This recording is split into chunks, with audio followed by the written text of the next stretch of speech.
పంటలకు ఇచ్చాం, ఒక్క పంట కాదు, వానాకాలం ఇచ్చినాం, యాసంగి పంటకు కూడా ఇచ్చినాం. ఇది నేను చెప్పడం కాదు కదా, మీరు వెళ్ళి కోదాడ రైతులనో, సూర్యాపేట రైతులనో, తుంగతుర్తి రైతులనో, డోర్నకల్ రైతులనో, నర్సంపేట రైతులనో, మహబాద్ రైతులనో, పాలకుర్తి రైతులను అడిగితే చెప్పరా? ఆనాడు కాంగ్రెస్ ప్రభుత్వ హయాంలో నీళ్లు వచ్చినాయా? మీకు నీళ్లు ఎప్పుడు వచ్చినాయి? కాళేశ్వరం కనెక్ట్ అయిన తర్వాత 2 పంటలకు నీళ్లు వచ్చినాయా లేదా అని మీరు వెళ్ళి రైతుల్ని అడగండి. ఆ నియోజకవర్గాల రైతులను అడిగితే చెప్పరా? అంటే స్టేజ్ 1, స్టేజ్ 2లో ఒక సంవత్సరం ఎస్ఆర్ఎస్పీలో కూడా నీళ్లు తక్కువైతే రివర్స్ పంపింగ్ లో ఎస్ఆర్ఎస్పీకి కూడా నీళ్లు తీసుకుపోయి మనం పారించుకున్నటువంటి పరిస్థితి, పంటలను కాపాడుకున్నటువంటి పరిస్థితి. అంటే దాదాపు 17,08,000 ఎకరాలు స్టెబిలైజేషన్ చేసుకున్నాం. అంటే నీళ్లు తక్కువైనప్పుడు కాళేశ్వరం నీళ్లతో 2 తళ్ళలో 3 తళ్ళకో నీళ్లు ఇచ్చి పంటలు కాపాడుకున్నటువంటి పరిస్థితి. అంటే చెరువులు నింపింది మీకు కనబడదు, స్టెబిలైజేషన్ మీకు కనబడదు. ముఖ్యంగా మా మెదక్ జిల్లాలో హల్దీ వాగులో, కూడవెల్లి వాగులో మండు టెండల్లో నీళ్లు వదలడం ద్వారా దాదాపు 20-30 వేల ఎకరాల్లో పంట పండింది కదా. మా హల్దీ వాగు రైతులను, కూడవెల్లి వాగు రైతుల్ని అడిగితే ఈ కాళేశ్వరం నీళ్ల ఫలితం దక్కిందా లేదా? ఆ దుబ్బాక రైతులో, మెదక్ రైతులో, నర్సాపూర్ నియోజకవర్గ రైతులో, గజ్వేల్ రైతులను అడిగితే చెప్పరా? ఆ పంట వల్ల ఉపయోగం జరిగిందా లేదా? అంటే ఇది ఏది ఇంజనీర్లను చెప్పనీయకుండా కేవలం 98,000 వచ్చింది అనే ఒక దుష్ప్రచారం చేసి మా మీద బురద జల్లేటువంటి ప్రయత్నం చేస్తున్నారు. వాస్తవానికి చెప్పాలంటే కొత్త ఆయకట్టు గాని, చెరువుల కింద వచ్చిన ఆయకట్టు గాని, స్టెబిలైజేషన్ కలిపితే 20 లక్షల ఎకరాలకు ఇలా కాళేశ్వరం ద్వారా ఇప్పటికే ప్రయోజనం అందింది. 20 లక్షల ఎకరాలకు ప్రయోజనం అందింది. అంటే ఈ వాస్తవాల్ని మరుగున పెట్టి ప్రజలను తప్పుదో పట్టించే విధంగా ఇవాళ కాంగ్రెస్ పార్టీ, ఆ ప్రభుత్వం ఇవాళ ఒక దుష్ప్రచారానికి పాల్పడతా ఉంది.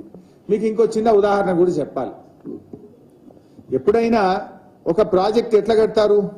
ప్రాజెక్ట్ లో ముఖ్యంగా ఇలాంటి పంపింగ్ స్టేషన్స్ అంటే లిఫ్ట్ ఇరిగేషన్ ప్రాజెక్టులు ఏవైతే ఉంటాయో ముందు సర్జ్ పూల్ కడతారు, పంప్ హౌస్ కట్టుకుంటాం, టనల్స్ కట్టుకుంటాం, సబ్ స్టేషన్స్ కట్టుకుంటాం, మెయిన్ కెనాల్ చేస్తాం, తర్వాత డిస్ట్రిబ్యూటరీ కెనాల్ చేస్తాం, ఆ తర్వాత మైనర్స్, ఆ తర్వాత సబ్ మైనర్స్ చేసినప్పుడు పంటకు నీళ్లు వస్తాయి. మీదంతా చేయకుండా డైరెక్ట్ మైనర్లు దవుతారా? మైనర్లు దవ్వుతే నీళ్లు వస్తాయా? ఉదాహరణకు కల్వకుర్తి ప్రాజెక్టు మీ హయాంలో, అప్పుడు కల్వకుర్తి గురించి అయితే చంద్రబాబు నాయుడు గారు పలకలేసుడు, రాజశేఖర రెడ్డి మొక్కలు పెట్టుడు, రాజశేఖర రెడ్డి గారు శిలా పలకలేసుడు, చంద్రబాబు నాయుడు గారు మొక్కలు పెట్టుడు. కానీ ప్రాజెక్టులు మీరు పూర్తి చేయలే. మనందరం కూడా చూసాం, దత్తతలు తీసుకున్నారు కదా వీళ్ళు ఆ రోజుల్లో.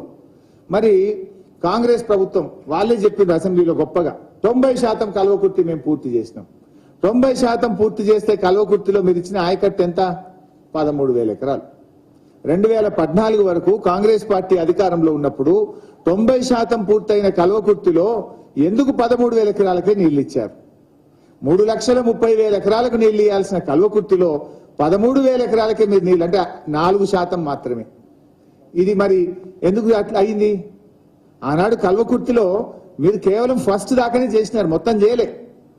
మేము వచ్చిన తర్వాత కల్వకుర్తి మీద దృష్టి పెట్టి 3,07,000 ఎకరాలకు మేము నీళ్లు ఇచ్చాం. మీరు ఆనాడు కొంతవరకు ఒక పంప్ హౌస్ చేసినారు, సజ్జపూలు చేసినారు. దాన్ని మరి కెనాల్స్ అన్ని కూడా మేము చేసి 3,07,000 ఎకరాలకి ఇలా కల్వకుర్తి కింద నీళ్ళు ఇచ్చినాం కదా. ఇలా కాళేశ్వరంలో కూడా 80-90% పనులు అయిపోయినాయి, మేజర్ పనులన్నీ అయిపోయినాయి. చేయాల్సింది పంట కాలువలు తవ్వడం, మైనర్స్ అండ్ సబ్ మైనర్స్ తవ్వాలి. ఆ పని మీరు చేయండి. మేము చేయలేదా కాళేశ్వరంలో? ఆనాడు మేము చేయలే కల్వకుర్తిలా? ఆనాడు కల్వకుర్తిలో మీరు దిగిపోయిన నాడు 13,000 ఎకరాలకు నీళ్లు ఇస్తే మేము వచ్చినాక 3,07,000 ఎకరాలకు నీళ్లు ఇచ్చాం. నెట్టంపాడులో మీరు ఆ రోజు 90% పూర్తయింది అన్నారు, కానీ మీరు ఇచ్చిన ఆయకట్టు 2,300 ఎకరాలు. మేము వచ్చిన తర్వాత నెట్టంపాడులో 1,40,000 ఎకరాలకు నీళ్లు ఇచ్చాం. అదేవిధంగా భీమా మీరిచ్చింది 12,000 ఎకరాలకు నీళ్లు ఇస్తే మేము వచ్చిన తర్వాత కాలువలు పూర్తి చేసి 1,58,000 ఎకరాలకు భీమాలో నీళ్లు ఇచ్చాం. అదే పద్ధతుల్లో కాళేశ్వరంకు అన్ని అనుమతులు తెచ్చాం, అన్ని పనులు పూర్తి చేశాం. మీరు చేయాల్సింది ఏముంది? సింపుల్ గా ఇప్పుడు కాలువలు తవ్వండి, పూర్తి ఆయకట్టుకు నీళ్లు ఇవ్వండి. సరే, మేడిగడ్డలో జరిగిన దాని మీద విచారణ చేయండి. నేను అసెంబ్లీలో అడిగిన కదా, నేనే కదా డిమాండ్ చేసింది. వెంటనే విచారణ జరపండి, బాధ్యుల మీద చర్యలు తీసుకోండి అని ఓపెన్ గా అసెంబ్లీలో నేనే డిమాండ్ చేశాను. చెయ్యండి. కానీ నేనేమంటున్నా అంటే మా మీద బురద జల్లేటువంటి నెపంతో రైతులకు అన్యాయం చేయొద్దు. ఇప్పుడు సీజన్ ఇది, వర్కింగ్ సీజన్. వెంటనే నిర్ణయాలు తీసుకోండి. బ్యారేజీ పునరుద్ధరణకు ఏమేమి అవకాశాలు ఉన్నాయో నిపుణుల సూచనలు సలహాలు తీసుకొని పునరుద్ధరణ చర్యలు వెంటనే చేపట్టాలి. అదర్వైజ్ ఏమైతుంది, రేపు మంచినీళ్ళకి ఇబ్బంది అవుతుంది. సపోజ్ మల్లన్న సాగర్ ఉంది, ఇవన్నీ ఫలితాలు చెప్తలేరు వాళ్ళు.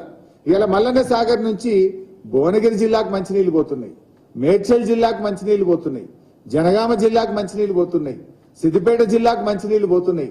4 జిల్లాలకు మంచినీళ్లు ఇస్తున్నది కదా ఒక్క